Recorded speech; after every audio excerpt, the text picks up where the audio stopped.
रोज बनाए खाकर अपने भाग्य को कोसे। रात को ही चुपचाप सो जाए लकड़ी का गड्ढा लेकर एक दिन रही थी अपने घर को आ रास्ते में एक मंदिर देखा।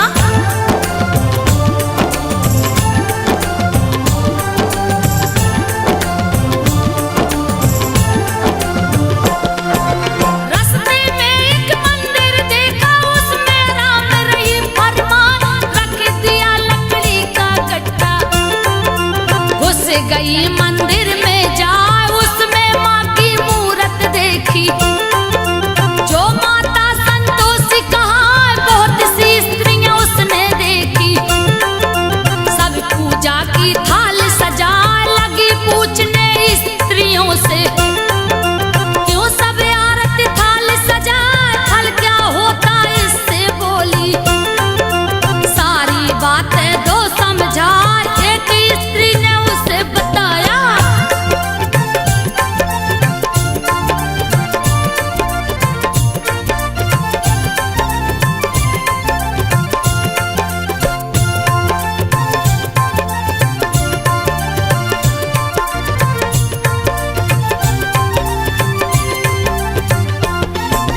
एक स्त्री ने उसे बताया सारी बात रही समझा।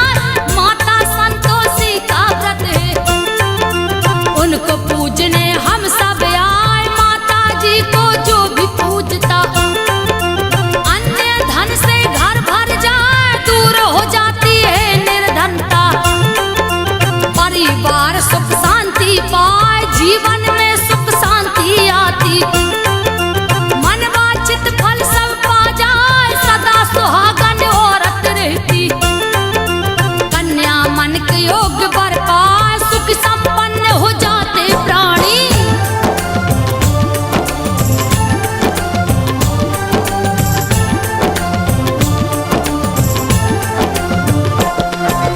सुख संपन्न हो जाते प्राणी फलता फूलता है परिवार। निसंतान को लड़का होता खुश होता संतान को पाए परदेसी घर वापस आता।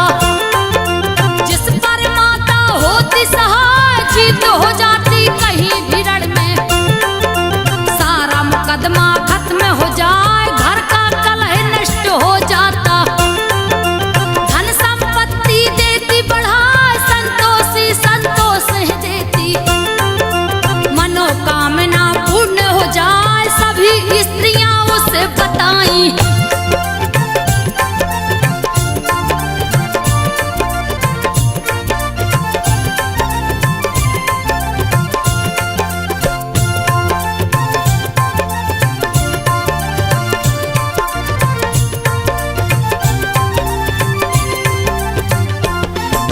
सभी स्त्रियां उसे बताई व्रत की विधि पूछी सिरनाए। एक बूढ़ी स्त्री ने बताया सारी विधि रही समझाए। गुड़ चने का प्रसाद बांटना खुद भी उसको लेना खाए। गुड़ चने सज पूजा करता संतोषी मां प्रसन्न हो जाए। शुक्रवार को व्रत है रखते सूर्य उदय से पहले नहा स्नान ध्यान से निवृत्त होके माँ संतोषी के मंदिर जाए। माँ के व्रत की सुने कहानी।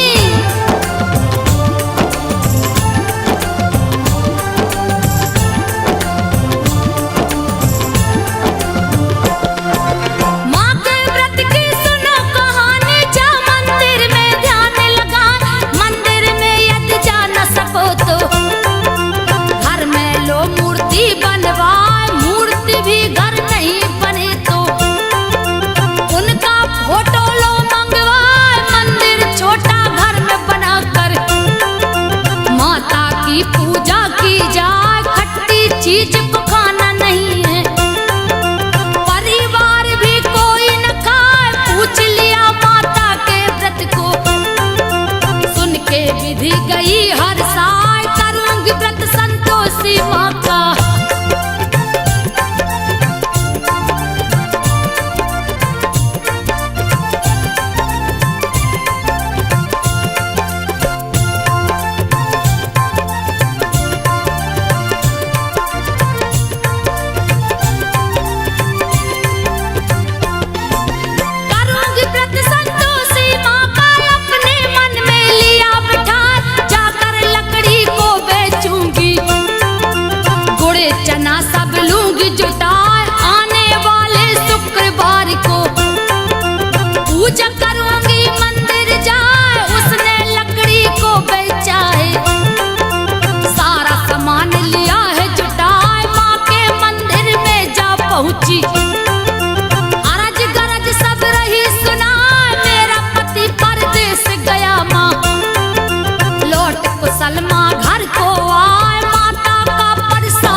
बातें दो बतला, यही तो तेरी बहू है बेटा।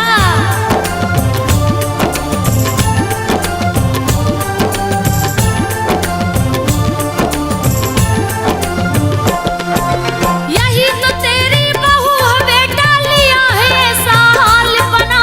छोटा बेटा माँ से बोला, चाबी दो मुझको मंगवाए, अब मैं दूसरे घर में रहूंगा। अलग मकान को लिया बना, शुक्रवार को पत्नी बोली। माँ के व्रत को लिया उठा, उसका उद्यापन करना है। पति ने दिया सामान मंगाए, माँ के कृपा से दिन पलटा है। दिया उद्यापन शुरू करा, ईर्ष्या करने लगी जिठानी।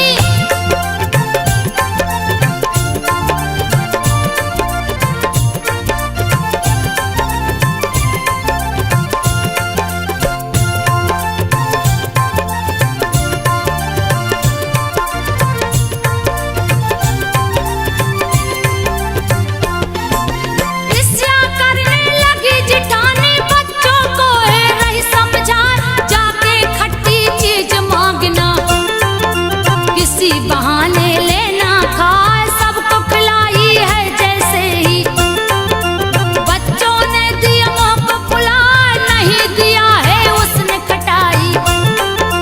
पैसे को दे दिया है जाए, पैसा लेकर खरीद खटाई। सभी ने लिया है मुँह से लगा, उसके पति को पकड़ ले गए। राजा के सिपाही आए, माता का व्रत भंग हो गया।